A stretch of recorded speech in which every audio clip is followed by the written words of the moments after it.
जय हिंद, वंदे मातरम। साथियों, आज हम बात करने वाले हैं पीजीडीएम कोर्स के बारे में। पूरी डिटेल में जानेंगे कि पीजीडीएम कोर्स क्या होता है, इसके लिए एलिजिबिलिटी क्राइटेरिया क्या होता है, इसका सिलेबस क्या रहता है, इसको करने के एडवांटेज क्या है और डिसएडवांटेज क्या है, एमबीए बेस्ट है या फिर पीजीडीएम बेस्ट है।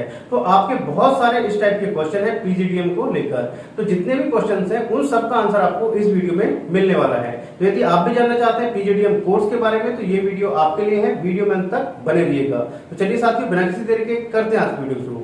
साथियों, वीडियो शुरू करने से पहले एक छोटी सी रिक्वेस्ट है कि यदि आप चैनल पर नए हैं तो चैनल को सब्सक्राइब कर लीजिए और बेल आइकन को प्रेस कर लीजिएगा, क्योंकि मैं आपके लिए इसी तरीके की इन्फॉर्मेशन वीडियो लाता रहता हूं। तो साथियों, बात करते हैं पीजीडीएम कोर्स के बारे में। तो साथियों, यदि हम इसकी फुल फॉर्म की बात करें तो फुल फॉर्म होती है इसकी post graduate diploma in management, यानी कि आपका ये मैनेजमेंट में डिप्लोमा कोर्स है, किसमें, पीजी में। तो इसकी जो ड्यूरेशन होती है वो कितनी होती है भाई, 2 ईयर की, 2 साल का आपका ये डिप्लोमा कोर्स है।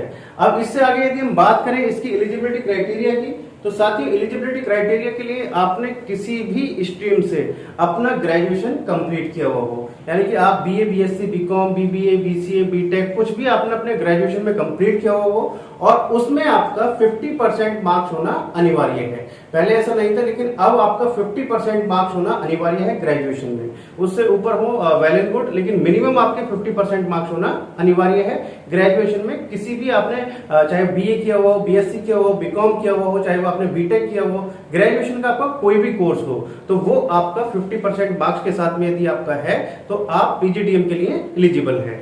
अब बात करते हैं इससे आगे ड्यूरेशन की। तो ड्यूरेशन मैंने आपको बता दिया है, 2 साल का आपका ये पीजी डिप्लोमा कोर्स है, यानी कि ड्यूरेशन कितनी है इसकी, 2 साल। इससे आगे बात करते हैं नेक्स्ट आपका कि भाई इसके लिए सिलेबस क्या रहता है।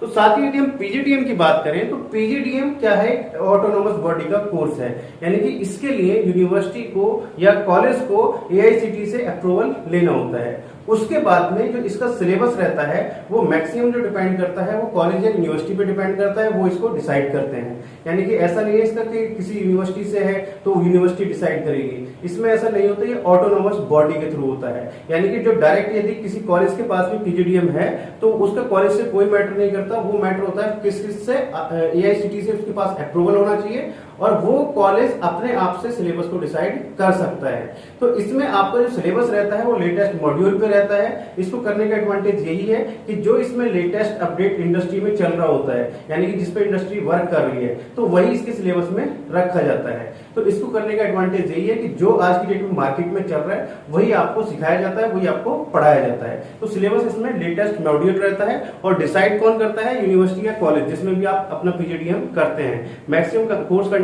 वही डिसाइड करते हैं। इससे आगे नेक्स्ट बात करते हैं भाई इसका कि कैरियर आफ्टर पीजीडीएम। तो पीजीडीएम आपके लिए कैसा है, इसको करने के बाद में कैरियर कैसा रहता है, जॉब ऑप्शंस क्या है, उसकी बात करते हैं। तो साथियों, यदि आप पीजीडीएम किसी अच्छे कॉलेज या यूनिवर्सिटी से करते हैं तो जॉब ऑप्शंस बहुत अच्छे हैं, जॉब वैकेंसीज बहुत ज्यादा हैं, क्योंकि इसमें आपको लेटेस्ट मॉड्यूल पे पढ़ाई कराई जाती है। यानी कि आपको जो लेटेस्ट चीजें चल रही हैं उसको आपको सिखाया जाता है, उस पर आपको वर्क कराया जाता है और उसके बाद में जो जॉब ऑप्शंस हैं वो बहुत अच्छे हैं। जैसे आपका एमबीए होता है एचआर में, फाइनेंस में, मार्केटिंग में, तो इसमें भी इसी टाइप से आपका ये पीजीडीएम कराया जाता है अलग अलग स्ट्रीम में। जिस भी स्ट्रीम से आपको करना है उसमें आप कर सकते हैं। तो बस आपको ध्यान क्या रखना है, जब आप पीजीडीएम करने के लिए जाएं तो आपको अच्छे कॉलेज या यूनिवर्सिटी का चुनाव करना है।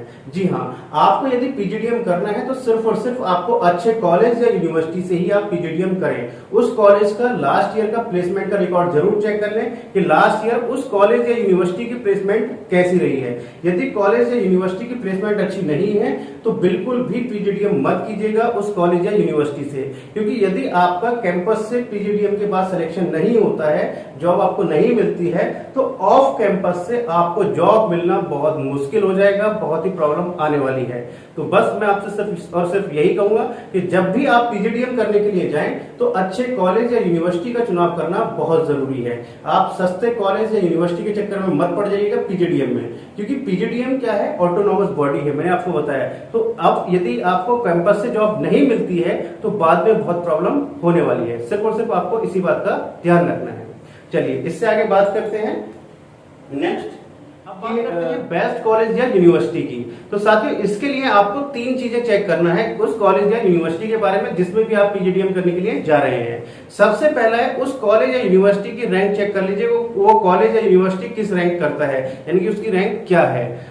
दूसरा है उस कॉलेज का एकेडमिक कैसा है, यानी कि वहां पर जो स्टाफ है, फैकल्टी है, वहां पर वो कैसे हैं, वहां पर जो मैनेजमेंट की पढ़ाई कराई जा रही है उनकी क्वालिफिकेशन क्या है। तो दूसरा है उसका एकेडमिक जरूर चेक कर लें। और सबसे मोस्ट इंपोर्टेंट है थर्ड, जैसा कि मैंने अभी आपको बताया था, उस कॉलेज या यूनिवर्सिटी की लास्ट ईयर की प्लेसमेंट क्या रही है, हाईएस्ट पैकेज क्या रहा है, एवरेज पैकेज क्या रहा है और मिनिमम पैकेज क्या रहा है। ऐसा नहीं कि आप एक बच्चे का ही चेक कर लेंगे, एक बच्चे का तो पैकेज 10 लाख का रहा है या 15 लाख का रहा है, और बाकी यदि हम बच्चों की बात करें तो बाकी बच्चों का किसी का 2 लाख, 2.5 लाख, 3 लाख रुपए का ही पैकेज रहा है। तो आपको हाईएस्ट पैकेज कितना रहा है, एवरेज पैकेज कितना रहा है और मिनिमम पैकेज कितना रहा है, तो ये चीज जरूर चेक कर लें। और अधिक जानकारी के लिए आपको कि बेस्ट कॉलेज, एक इंडिविजुअल कॉलेज के बारे में जानना है या किसी इंडिविजुअल यूनिवर्सिटी के बारे में जानना है, तो डिस्क्रिप्शन बॉक्स में मैंने एक लिंक दिया हुआ है सक्षम स्कॉलरशिप के नाम से, वहां पर जाकर आप अपना रजिस्ट्रेशन कर सकते हैं। बिल्कुल फ्री ऑफ कॉस्ट आपका रजिस्ट्रेशन होगा, पूरी आपको गाइडेंस दी जाएगी और अप टू 100% तक भी स्कॉलरशिप भी दी जाती है। तो वहां पर जाकर एक बार आप रजिस्ट्रेशन अवश्य करिएगा, जिससे कि आपको पूरी डिटेल में जानकारी मिल सके। अब इससे आगे बात करते हैं कि एमबीए बेस्ट है या फिर आपका पीजीडीएम बेस्ट है। तो साथियों इसमें हम एडवांटेज और डिसएडवांटेज की बात करते हैं। तो पीजीडीएम यदि आप करते हैं तो पीजीडीएम, जैसे कि मैंने आपको बताया, ये क्या है, post graduate diploma in management, यानी कि आपका ये डिप्लोमा कोर्स है, ना कि डिग्री कोर्स है।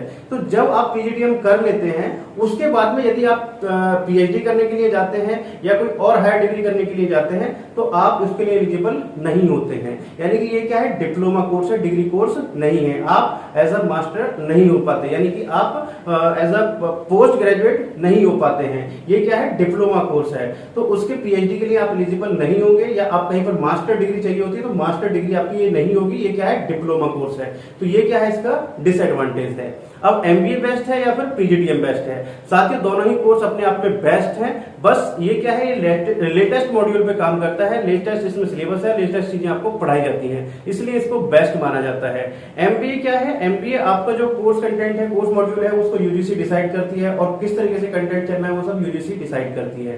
तो एमबीए आपका ओल्ड मॉड्यूल कहें या फिर आपका कहेंगे जो उसके लिए यूजीसी सब सारी चीजों को डिसाइड करती है। अब इससे आगे बात करेंगे इसको करने के लिए फीस कितनी लगती है।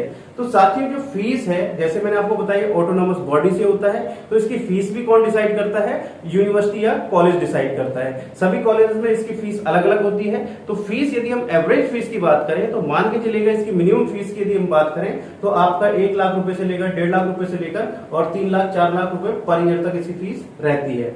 तो साथियों ऑलमोस्ट मैंने सब सारी चीजें आपको क्लियर कर दी हैं। यदि अभी भी आपको कोई डाउट रह गया है, कोई क्वेश्चन रह गया है, तो आप मेरे से कमेंट बॉक्स में पूछ सकते हैं। मैं जितने जल्द से जल्द होगा उसका आंसर या उस पर वीडियो बनाने की पूरी कोशिश करूंगा। तो चलिए साथियों मिलते हैं आपसे नेक्स्ट वीडियो में कुछ नई अपडेट के साथ। तब तक के लिए जय हिंद, जय भारत।